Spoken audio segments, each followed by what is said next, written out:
My dad was in the Air Force and he was a pilot, World War II, flying B-17s.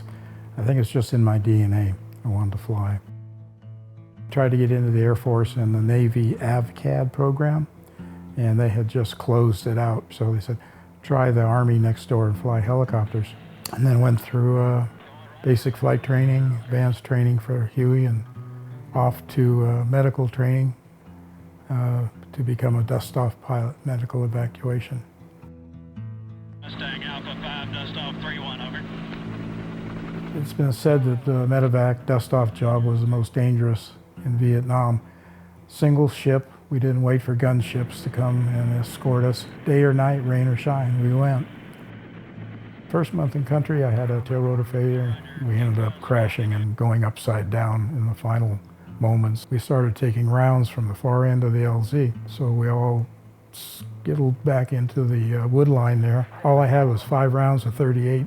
If you don't wear it, you don't get it when you can crash or get out of the helicopter. Anyway, we were on the ground 45 minutes. I did get the gunships come in and chase the bad guys away. Roger, 3-1 is on his way.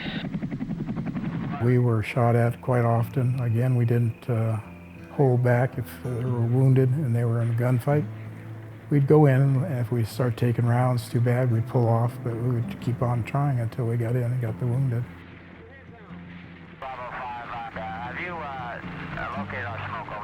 Supporting the mobile riverine force was interesting.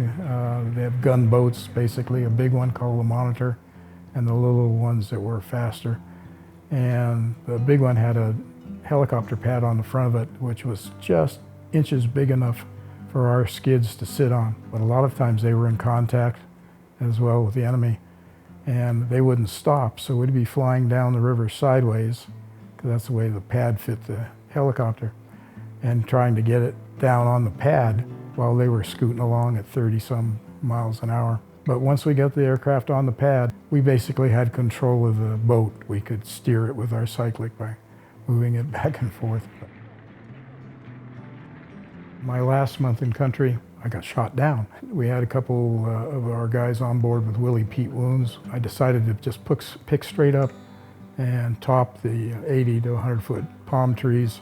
Flew right over a Viet Cong machine gun nest, and he just lit the cockpit up. I mean, every light in the aircraft came on. Fortunately, there was a rice paddy right in front of us, so we plopped it down into there. Everybody evacuated the aircraft. There was a CNC, command control Huey above us that saw us go down, so he swooped in and picked us up, so we didn't have to spend too much time there. I feel fortunate that I was able to be a medevac pilot, saving lives instead of taking lives. Rewarding, frustrating, agonizing sometimes. War is not pretty.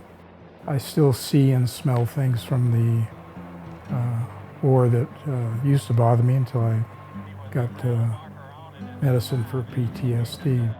Spent a lot of time flying in an area with Agent Orange that had been sprayed. A lot of us have suffered different ailments because of that. We would see the C-130s or even Huey helicopters flying low level in formation, spraying the area that we knew the Viet Cong were in. We would go in and land, doors slid open, rotor wash would be just sending the Agent Orange stuff through the helicopter. We were dedicated to support the guys on the ground. They were the heroes as far as we are concerned. You just feel that you're doing that medevac job for them. You know, I'm not looking to be a hero myself, just want to save as many of them as possible.